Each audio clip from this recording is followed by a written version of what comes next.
નમસ્કાર દર્શક મિત્રો, આજે ગાંધી જયંતિ છે અને આજના દિવસનું વિશેષ મહત્ત્વ છે. ગાંધીજીને લીધે આપણે સૌ જાણીએ છીએ કે આપણું ગુજરાત જે છે તે ડ્રાય સ્ટેટ બન્યું છે, એટલે કે અહીં દારૂ પર પ્રતિબંધ છે. અને એનું કારણ પણ આપણે સૌ જાણીએ છીએ કે દારૂની સાથે સાથે જે બીજા જે વ્યસનો હોય છે, સિગારેટ, તમાકુ વગેરે જે કોઈ વ્યસનો હોય છે, તેને લીધે થઈને એક ભયંકર રોગ સમાજમાં લાગુ પડે છે અને તેનું નામ છે કેન્સર. દર્શક મિત્રો, કેટીવી ન્યૂઝના મેડિકલ પ્લસમાં હું કુમાર આપ સૌનું સ્વાગત કરું છું. આજે આપણે કેન્સર વિશે ચર્ચા કરવાની છે.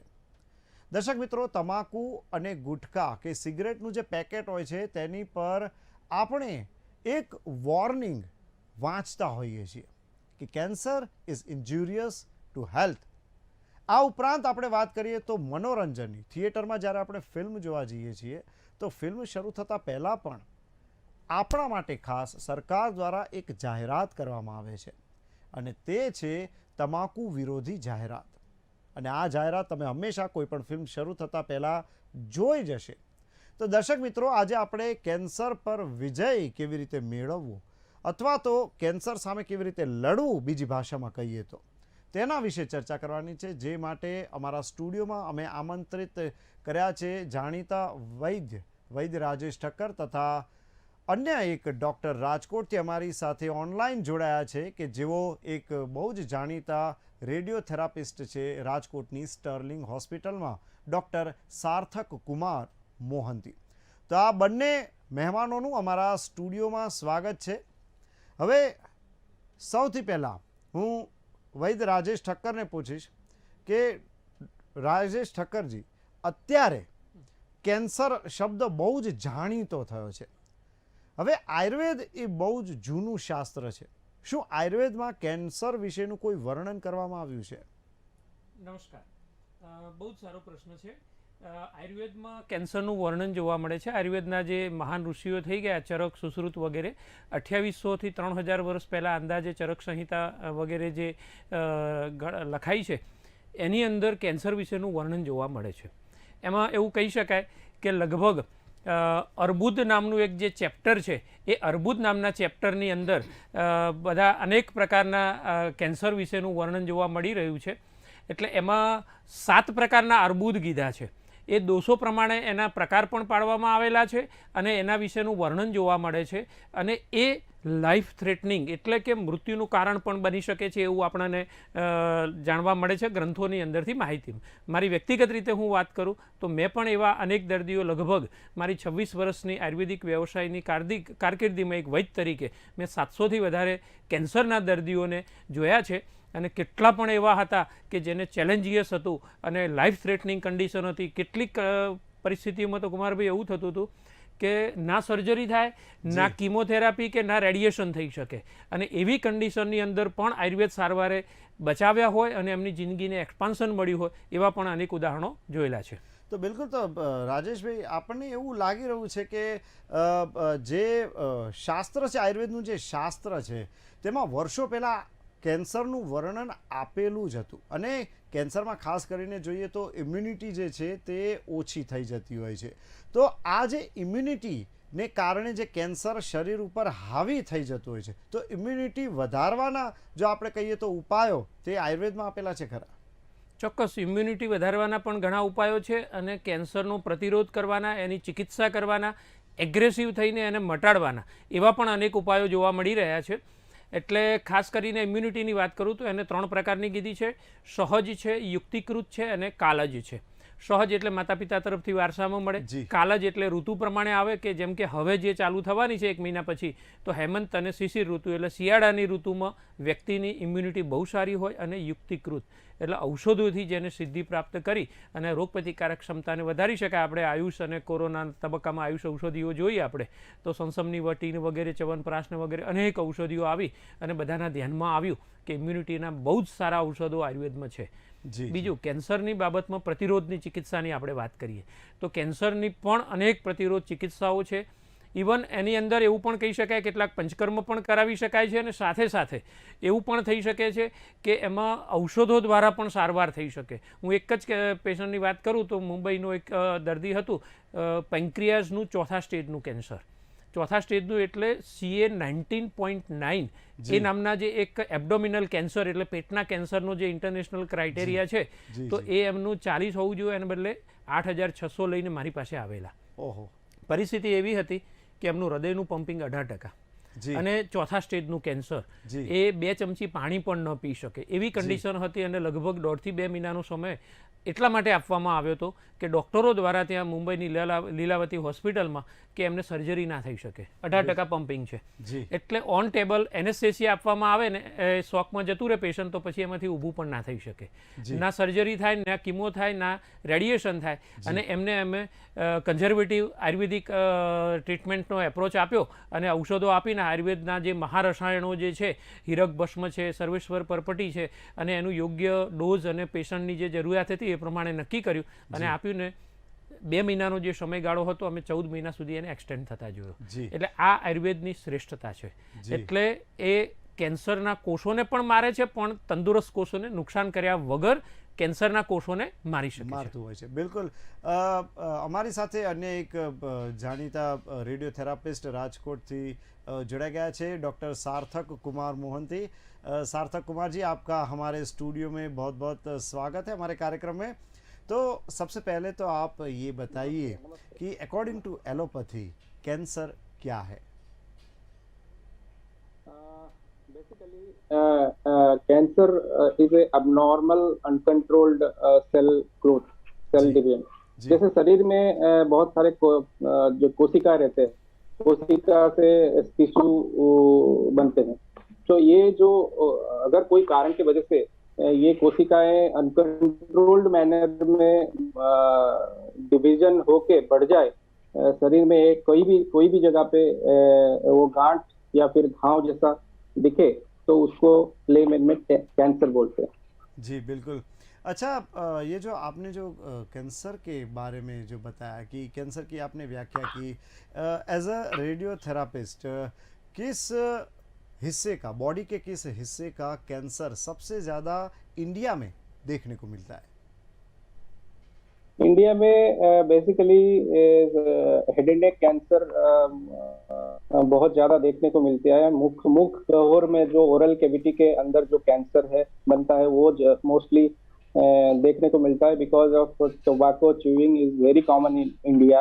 एंड फीमेल्स में breast cancer and cervical cancers are being seen in mostly in patients.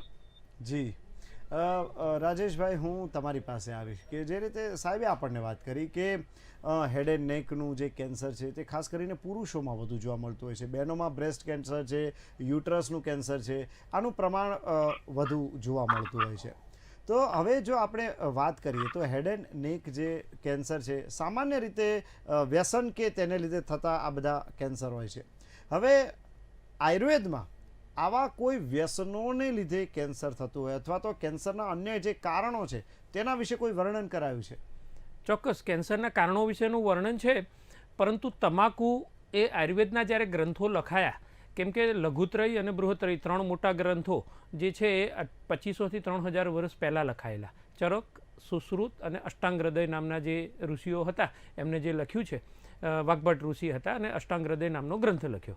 એ પછીના તબક્કામાં 16મી સદીમાં, 14મી સદીમાં, 18મી સદીમાં ગ્રંથો લખાયા એટલે ત્યારે કદાચ તમાકુનો વ્યાપ વધવાનો શરૂ થયો હતો. એટલે જૂના ગ્રંથોમાં એનો ઉલ્લેખ ન મળે પણ નવા ગ્રંથોમાં એનો થોડો અછડતો ઉલ્લેખ મળે છે. પણ અત્યારે એનું જે પ્રચલન છે ને એ તો કદાચ 3 સદી પહેલાંના ગ્રંથોમાં પણ જે જોવા મળી રહ્યું છે એટલું બધું પ્રચલન નહોતું.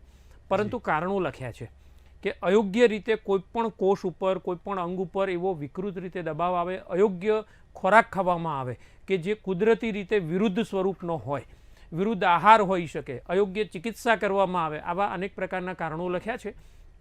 સાથે કરીને એટલે એવા કોષો બને કે જે ગ્રંથિત થઈ જાય, એકીકૃત થઈ જાય છે. જે આપણે ડૉક્ટર સાર્થક સાહેબે કીધું કે અનકન્ટ્રોલ ગ્રોથ છે, એટલે એ અયોગ્ય કોષો છે, એબનોર્મલ કોષ છે, એટલું બધું મલ્ટિપ્લિકેશન થાય છે એનું કે મલ્ટિપ્લિકેશન થાય અને એબનોર્મલ થઈને એટલી ગાંઠ મોટી થઈ જાય કે એને કોઈ કંટ્રોલ ના કરી શકે.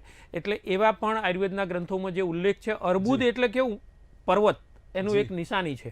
તો પર્વતની જેમ એકદમ ઉપસીને મોટો ભાગ થઈ આવ્યો હોય, તો એવા પ્રકારનું જે કંઈ રોગ થાય છે અને એ લાઈફ થ્રેટનિંગ, જીવનને હાનિ કરી શકે છે, જીવનને ખેંચી શકે છે.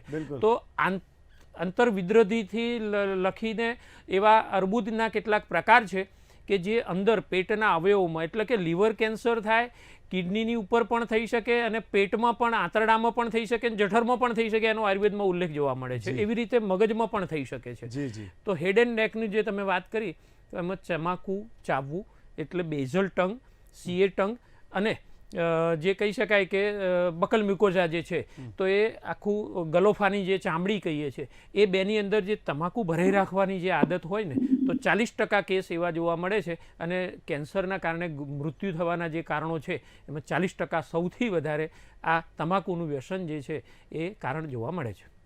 अच्छा डॉक्टर मोहंती सर, जो भी आपने अभी बताया कि भाई जो कैंसर की आपने डेफिनेशन बताई, फिर हमने हेड एंड नेक की कैंसर की भी बात की.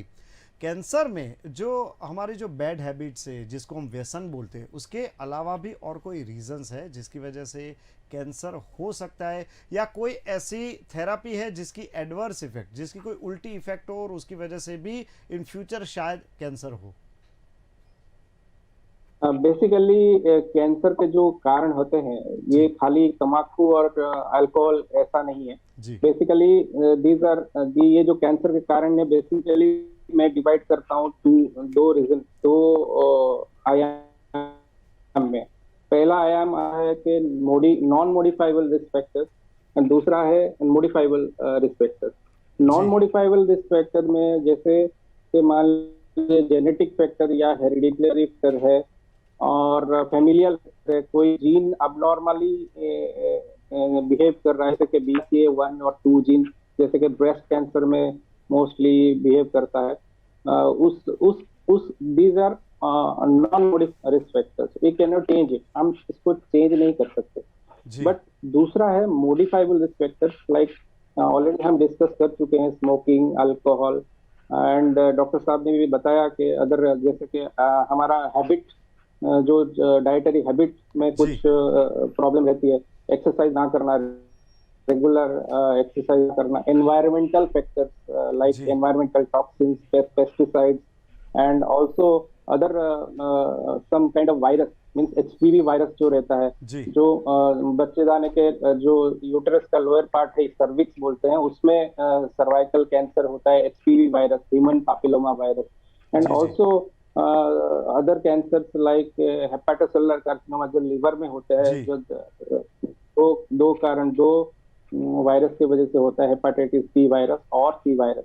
And also radiation can cause cancers, but it is not like that much risk of having the risk of cancer from radiation is less than 2 to 3%.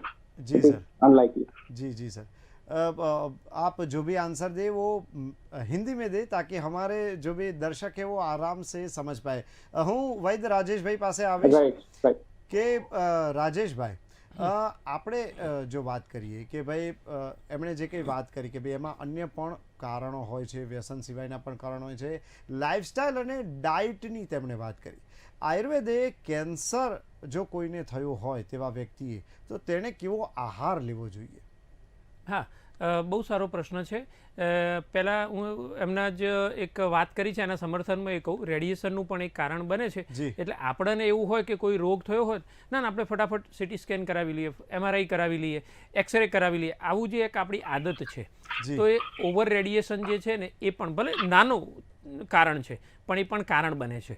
તો જરૂર ન હોય ત્યાં સુધી ડૉક્ટર વૈદ તમને સલાહ ન આપે ત્યાં સુધી સામેથી જઈને વધારે પડતું રેડિયેશન એટલે એવા કિરણોનું સેવન ન કરવું કે જે કેન્સરનું કારણ બની શકે છે. બરાબર. બીજી એક વસ્તુ, તમે ખોરાકની અને લાઇફસ્ટાઇલની વાત કરી, તો એક હમણાં મેં સર્વે વાંચ્યો હતો, ધોળકા જે છે એની બાજુમાં એક ગામ છે, કેલિયાવાસણા કે એવું કંઈક નામ છે. તો આખા ગુજરાતમાં સૌથી વધારે કેન્સરનું પર્સન્ટેજ વાઇઝ આઈ થિંક 58% છે. જી એક આવડું અમથું કદાચ 2,000 કે 3,000નું ગામ હોય તો એમાં 58% લોકોને કેન્સર છે. હવે બીજી એક વાત કે એનું કારણ, તો એનું કારણ જ્યારે રિસર્ચમાં આવ્યું, આ ગુજરાત સરકારનો ઓફિશિયલ ડેટા છે, જી તો એની અંદર એવું હતું કે એની અંદર સૌથી વધારે શાકભાજીનું ઉત્પાદન પણ એ ગામ અને આજુબાજુના ગામના ખેડૂતો કરે છે. એટલું બધું ઓવર કેમિકલનું રિએક્શન આવે છે, રાસાયણિક ખાતરોનું એટલું બધું ડમ્પિંગ થાય છે જમીનમાં કે જ્યારે ડસ્ટિંગ કરતા હોય, ફેલાવતા હોય ત્યારે એ એમના શ્વાસોશ્વાસમાં જાય, એટલે સૌથી વધારે ફેફસાના કોષો અને બીજા જે છે કિડનીમાં, અને એ જે છે કેમિકલ વસ્તુ આવ્યું, ઝેર વસ્તુ આવી તો આપણા લીવરને ફિલ્ટર કરવું પડે, એટલે લીવરમાં પણ જાય, તો એ ત્યાં જઈને આવા બધા મોટા કેન્સર જે છે એનું કારણ બને. તો આ વસ્તુનું આપણે ધ્યાન રાખવાનું છે કે શક્ય બને ત્યાં સુધી કેમિકલ એક્સપોઝર અને ફર્ટિલાઇઝર છે, પ્રિઝર્વેટિવ છે, પેસ્ટિસાઇડ છે, એનાથી બચવું અને કુદરતની નજીક રહેવું, આ મારી દ્રષ્ટિએ સરસ ઉપાય હોઈ શકે. જી હવે હું ડૉક્ટર સાर्थक कुमार પાસે આવીશ. डॉक्टर सार्थक जी, तो आप एक रेडियोथेरापिस्ट है, तो सबसे पहले आप ये बताइए कि कैंसर में रेडियोथेरापी क्या है और किस तरीके से यूज़फुल होती है. हाँ जी, ये basic question. As a radiation oncologist बहुत लोग रेडिएशन के नाम सुनते ही डर जाते हैं. बेसिकली वो लोग समझते हैं कि रेडिएशन कुछ बिजली की झटका दे देता है, या फिर कुछ सेक देता है, या फिर शॉक देता है, या फिर it is a painful procedure, या फिर ये देने से शरीर जल जाता है. बट बेसिकली ये ऐसा कुछ नहीं होता है. एक मशीन है जिसको लीनियर एक्सेलरेटर बोलते हैं. उसके मशीन के हेड से जो किरण निकलते हैं, विकिरण, वो दूर से ही पेशेंट के शरीर में आके एग्जैक्टली जहाँ पे ट्यूमर है उसी जगह पे टारगेटेड थेरेपी हम कर सकते हैं. उसको रेडिएशन थेरेपी बोलते हैं. जी अच्छा, तो एग्जैक्टली क्या कर शरीर में शरीर में जाके वो किरण जो सेल रहते हैं, जो कोशिका हमने पहले बताया था, उस जो कैंसर सेल रहते हैं उसके जो ब्रेक करता है, सिंगल स्ट्रैंड ब्रेक करता है, डबल स्ट्रैंडेड ब्रेकेज होता है, वो सेल कोशिकाओं को मार देता है. जी अच्छा, तो डॉक्टर साहब, ये जो रेडियोथेरापी जो होती है उसकी अगर हम बात करें तो कैंसर के हर पेशेंट पे रेडियोथेरापी देना ज़रूरी होता है, या तो फिर जो कैंसर है वो इम्यूनिटी सप्रेसिव डिसऑर्डर भी है, तो कितनी इम्यूनिटी होती है तो हम रेडियोथेरापी दे सकते हैं? हम ऐसा कुछ नहीं होता है. बेसिकली सपोज सर्जरी हो जाती है, सपोज हेड एंड नेक में सर्जरी हो जाती है, हमें हिस्टोपैथोलॉजी रिपोर्ट, पैथोलॉजी रिपोर्ट से पता चलती है कि इसमें रेडिएशन देना है या फिर इसमें रेडिएशन नहीं देना है. अगर हाई रिस्क फीचर्स रहता है तो ही रेडिएशन आती है, अदरवाइज नहीं आती है. उसको एडजुवेंट ट्रीटमेंट बोलते हैं. और इम्यूनिटी वाइज पेशेंट अगर एज सच इम्यूनिटी को बढ़ाना पड़ेगा पेशेंट का. कोई भी कैंसर ट्रीटमेंट कोई भी हो, रेडियोथेरापी हो, कीमोथेरापी, जो पेशेंट का इम्यूनिटी यूजुअली कम रहती है एंड उसको बढ़ाना पड़ना चाहिए. और उनका डाइटरी हैबिट को चेंज करना पड़ेगा. ज्यादा प्रोटीन युक्त पड़ना चाहिए, और उसके हिसाब से उसका इम्यूनिटी धीरे धीरे भी बढ़ेगा, और रेडियोथेरापी उसके हिसाब से अपना काम करेगा. जी વૈદ રાજેશભાઈ પાસે આવીશ. તો રાજેશભાઈ, જે આપણે વાત કરીએ કે આયુર્વેદમાં એવું કહેવાય છે કે જૂના અને હઠીલા રોગોનો ઇલાજ, તો હવે એમાં એક પંચકર્મની પણ એક થેરાપી હોય છે આયુર્વેદમાં, કે જે પંચકર્મ શુદ્ધિકરણ માનવામાં આવે છે. પંચકર્મ તે કેન્સરના રોગોમાં કેટલું ઉપયોગી થાય છે? પંચકર્મ એ કેટલીક કન્ડિશન એવી હોય એમાં થઈ શકે, પણ પંચકર્મ કરાવવું હોય તો એની મુખ્ય જે બે થેરાપી છે એમાં આવે છે વમન કર્મ અને વિરેચન કર્મ. તો એ જેમ એક સર્જરી કરાવવાની હોય તો એ પેશન્ટની યોગ્યતા જોવી પડે છે. રેડિયેશન કરાવવું હોય તો પણ એની યોગ્યતા જોવી પડે છે. એવી રીતે પંચકર્મ કરાવવું હોય તો યોગ્યતા જોવી પડે. એ દરેક વ્યક્તિએ, કે ધારો કે એને બ્રેઇન ટ્યુમર થયું અથવા લંગ્સમાં ટ્યુમર છે કે કિડનીમાં છે, તો એ કન્ડિશન સારી હશે તો પંચકર્મ થઈ શકે. કન્ડિશન સારી નહીં હોય, ઉંમર ફેવર નહીં કરતી હોય અને ધારો કે સર્જરી કરાયા પછી અથવા તો કિમોથેરાપી કરાવ્યા પછી પેશન્ટ આવેલું છે અને ખૂબ ઇમ્યુનિટી એની સપ્રેસ થયેલી છે, એવી કોઈ કન્ડિશન છે, તો એમાં પંચકર્મ ન થઈ શકે. દરેક વ્યક્તિએ એ જ સમયે એનો કેસ જોઈ અને એનાલિસિસ થાય, પણ પંચકર્મ ડિટોક્સિફિકેશન માટે અને ધારો કે સારું થઈ ગયા પછી ન થાય એ માટે, સારી કન્ડિશન હોય, વ્યક્તિ ક્ષમતાવાન હોય, તો એ સમય ન થાય માટે પણ પંચકર્મ બહુ જ સારું રહે. દોષોનો જમાવ હોય એને શુદ્ધિકરણ કરીને ક્લીન કરવાનું છે. એટલે ડિટોક્સિફિકેશન ઓફ બોડી એટલે એ કેન્સરને ફરીથી થતું રોકી શકે. અને બહુ જ એક વાત કરું કે રેડિયેશન છે, ધારો કે हमारे जो सर है वो अभी बोल रहे हैं, तो हमारे पास जो है ना आने वाले पेशेंट, उसमें रेडियोथेरापी के जो साइड इफ़ेक्ट्स कुछ कंडीशन में जो होते हैं, तो 20% ऐसे होते हैं कि जिनको सर्जरी और उसके बाद ये रेडिएशन चल रहा है, लेकिन उसके साइड इफेक्ट कम हो उसके लिए आते हैं. तो हमने कुछ औषधियाँ ऐसी ढूंढ के रखी है, जैसे मोती पिष्टी, रियल पल है, उसमें से एक प्रोसेस करके आयुर्वेद के ग्रंथों में मिली जाती है जी. उसकी वजह से मैंने 50 to 70% रेडियोथेरापी के जो साइड इफेक्ट्स है उसको भी कम होते हुए देखा है. तो दो साइंस एक दूसरे के पूरक बन सकते हैं, इसका एक उदाहरण है. जी, बहुत ही बढ़िया बात बताई वैद्य राजेश ठक्कर जी ने कि दो साइंस एक दूसरे के पूरक हो सकते हैं. अच्छा, मैं डॉक्टर मोहंती जी के पास अब आना चाहूँगा क्योंकि अभी ज़्यादा टाइम नहीं बचा है. मैं डॉक्टर मोहंती से यही कहना चाहूँगा कि आखिर में आप हमारे दर्शकों के लिए क्या संदेश देना चाहते हैं? बेसिकली रेडिएशन ट्रीटमेंट को ना घबराएं, कैंसर को ना घबराएं. रेडिएशन कैंसर अगर अर्ली अवस्था में पता चल जाता है तो उसका क्योर हो सकता है. खाली रेडिएशन से भी कुछ बीमारी अच्छे हो सकते हैं.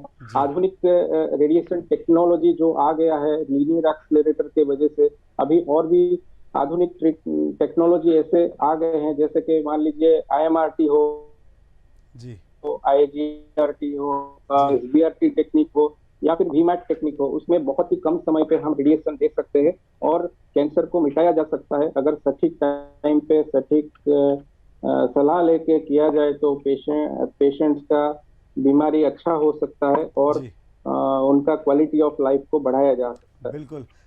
વૈદ્ય રાજેશ ઠક્કરજી, છેલ્લે અમારા દર્શક મિત્રો માટે સંદેશ. હા, એક બહુ જ સારો કે કેન્સર એટલે કેન્સર નહીં. બરાબર છે. જેમ આધુનિક મેડિકલ સાયન્સની પાસે અનેક સારવાર ઉપલબ્ધ છે, એવી રીતે આયુર્વેદમાં પણ છે.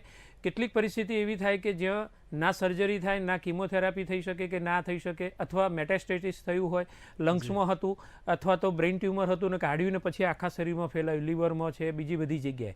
એવી કન્ડિશન આવે કે જ્યારે કોઈ ઉપાય ન હોય ત્યારે આયુર્વેદના જે કાર્ય કરતા હોય એવી નિષ્ણાતો પાસે જજો. બહુ જ સરસ થેરાપી છે અને એવા કેટલાક કોષો અને એવી શ્રેષ્ઠ ઔષધિઓ છે કે જે અનિયંત્રિત ગ્રોથ થઈ અને ચારે બાજુ ફેલાયેલું છે અને અનેક અંગોમાં ગયેલું મેટાસ્ટેટિક, મલ્ટિપલ મેટાસ્ટેટિક, એ કન્ડિશનમાં આયુર્વેદની સારવાર જ્યાં પણ કોઈ હોપ નથી ત્યાં બહુ જ સારો આશાસ્પદ પરિણામ આપે છે. જી જી, બિલકુલ.